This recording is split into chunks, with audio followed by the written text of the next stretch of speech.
Bonjour à tous et bienvenue dans cette nouvelle vidéo de formation à l'utilisation du logiciel Proteus. Aujourd'hui, nous allons voir comment varier la vitesse des moteurs à courant continu ou tout simplement comment passer d'un seuil de tension à l'autre pour une application donnée. Donc, ça va dépendre que ce soit des applications de variation de vitesse, de variation de luminosité ou tout simplement des petites alimentations qui pourront vous aider pour certains montages, on va dire sympa. Donc ici, le circuit se compose autour d'un oscillateur stable à 555 et de quelques transistors de protection. Donc l'objectif ici, c'est de découper la tension continue pour en former un train d'impulsion qui pourra, selon la variation du rapport cyclique, donner soit une valeur maximale, soit une valeur minimale pour dans la variation des niveaux de tension ici en sortie. Donc, ce qui aura pour conséquence de soit faire varier la vitesse du moteur, soit peut-être faire varier la luminosité de la LED si c'est le cas d'une LED, ou soit faire varier la tension d'alimentation d'une alimentation électronique, bien sûr. Donc, ici, un autre oscillateur 555 se compose donc de deux résistances et d'une capacité comme éléments principaux. Donc, ils ont pour conséquence de définir dans la fréquence d'oscillation de ce oscillateur, de ce montage oscillateur-ci, qui se réunit autour, comme je l'ai dit, du 555 des deux résistances et d'une capacité. Les deux résistances et une capacité fixe dans la fréquence du NE555 avec une formule de R1 plus 2R2 fois C, ln de 2. Donc, c'est une formule comme ça qui fixe la fréquence. Donc, pas besoin de s'attarder sur les détails de formule. La datasheet ou la notice technique du 555 détaille très bien comment calculer la fréquence d'oscillation de celui-ci.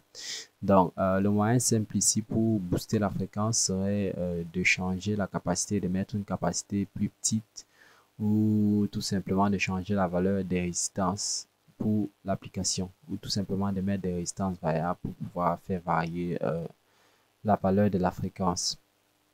Après, nous travaillons sur une batterie 15 volts. Nous pouvons, pourquoi pas mettre 25 volts, pourquoi pas mettre 32 volts. Donc, après oscillation, donc, le signal de commande tout est envoyé à la pin 3 du 555 qui vient ici sur un double transistor, donc sur deux transistors, un monté, un NPN et un PNP. Donc, le PNP, c'est pour les signaux négatifs. Bon, il peut être accessoirement, il peut ne pas être présent dans ce montage, mais bon, on va le laisser présentement comme ceci.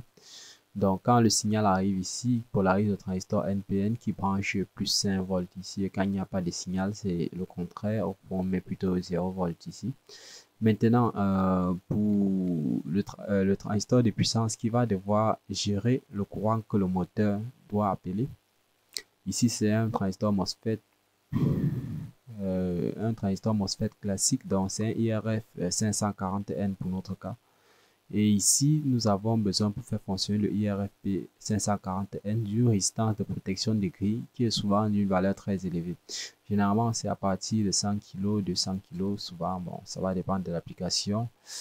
Je vous épargne les détails sur les formules de calcul, mais généralement, la résistance de protection des grilles ici est une résistance de très forte valeur. Donc, on peut également, selon l'application, limiter le courant qui commande la grille. Dans le courant qui vient ici, on peut limiter, mais ce n'est pas toujours nécessaire. Donc, en fonction de l'application, vous verrez, généralement, il y a souvent une résistance de 100 ohms qui peut être placée entre la pin 3 et le premier pont de transistor, ou tout simplement entre le premier pont du transistor et le deuxième transistor MOSFET. Donc, c'est pas toujours nécessaire. Donc après, si nous venons sur la ligne moteur, là nous avons le moteur, nous avons le transistor MOSFET IRSP 540N. Après, nous avons une résistance de 10 ohms.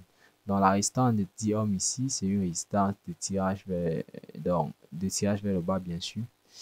Donc c'est censé être une résistance de puissance parce qu'elle est censée supporter le débit de courant. Donc elle est là pour empêcher des pics de courant trop importants dans la colonne moteur parce que là, si on regarde bien, La résistance drain source en direct, c'est une résistance de quelques milliohms.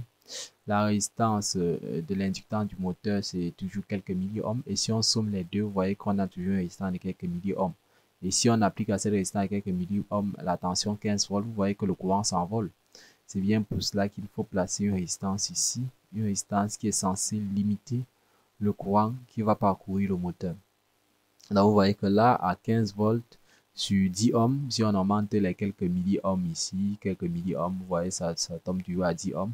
Donc si on fait 15 sur 10, ça donne environ, a priori, 1 ampère, 1,5 ampère, ce qui est acceptable pour le moteur. Mais je prends l'exemple qu'on était à 10 milli ici et à 10 milli ici, peut-être 20 milli. Vous voyez que si on avait travaillé avec ça, on serait à 75, peut-être 700 ampères en fonction de la petitesse des résistances drain source du MOSFET et des résistances d'inductance du moteur. Donc, ce sont des détails à prendre en compte parce que si on les branche tous deux en direct, le courant appelé par le moteur risque d'être trop grand et on risque soit d'avoir une destruction des bobines du moteur, soit avoir une destruction du MOSFET. Donc, après, il ne faudrait pas oublier la diode de roue libre parce que le moteur étant une inductance, il accumule de l'énergie pendant les phases de conduction, pendant les phases de fermeture du transistor, MOSFET bien sûr. Et cette énergie doit donc être déchargée pour qu'il puisse en emmagasiner d'autres. Donc, pour cette décharge d'énergie, pendant l'alternance où le transistor MOSFET n'est pas commandé, s'effectue donc par la diode de roue libre, une diode simple. Donc, vous pouvez prendre une diode générique. Elle fonctionnera très bien dans n'importe quelle diode qui peut tenir l'ampérage des 1 ampère qui sera envoyé ici. Donc, tout simplement, ici, nous avons pris un N4007. Ils tiennent très bien 1 ampère, même 2 ampères, ils vont tenir. Donc, cette diode-là est là pour décharger dans l'inductance du moteur pendant les alternances de roue libre. Non, si nous lançons donc la simulation, vous allez voir. Si nous lançons la simulation, là, vous voyez que le moteur se met à tourner très posément. Là, nous avons un rapport cyclique de 50. Et si vous regardez bien, vous voyez les sens de courant s'inverser. Donc, il y a la charge, il y a la décharge, il y a la charge, il y a la décharge, il y a la charge, il y a la décharge. Donc, en fonction, donc là, avec une capacité 100 nano, je pense que nous plafonnons autour des 1000 Hz, donc des 1000 Hz de fréquence. Donc, ça va dépendre de quelle fréquence est-ce que vous avez besoin pour la commande de votre moteur, bien sûr, ou peut-être pour la commande de votre alimentation, bien sûr. Certaines alimentations ne supportent pas peut-être les hautes fréquences ou les basses fréquences. Peut-être 1000 Hz peut être une basse fréquence pour votre application, tout comme elle peut être une haute fréquence pour d'autres. Donc, ça va dépendre de votre application. Maintenant, en fonction, pour des moteurs qui demandent par exemple ici, bon, là, nous sommes à 15 volts. Pour un moteur qui demanderait peut-être 200 volts en continu, comment est-ce que vous pourriez le faire?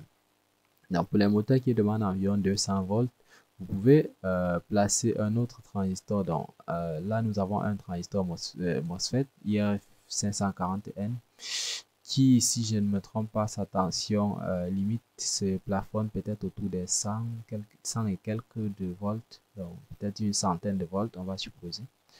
Bon, c'est pas bon de supposer, on va stopper. Donc, si on stoppe ça et qu'on s'envoie voir le IRF 540, oui, 540. Donc, vous voyez que là, le IRF 540, il a 100 volts de tension limite. Donc, je ne disais pas de conneries. Si on veut alimenter ce moteur en 200 volts, il faudra placer un deuxième IRF, donc un deuxième IRFP ici. Donc, il faudra placer un deuxième IRFP ici pour que les deux appliqués à la tension de 200 volts puissent supporter mutuellement chacun une centaine de volts. Et le 555, on pourra l'alimenter par un circuit auxiliaire parce que lui, il ne doit pas dépasser, je pense, 30 volts. Oui.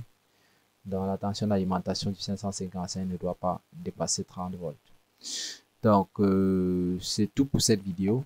Pour voir comment est-ce que vous pouvez alimenter et faire varier une alimentation pour faire varier la vitesse d'un moteur en courant continu, pour faire varier l'éclairement, pour faire varier la tension d'alimentation d'un circuit auxiliaire. Donc, c'était tout pour cette vidéo. Donc, je vous remercie à ceux qui ont tenu jusqu'à la fin et je vous dis à très bientôt pour une autre vidéo.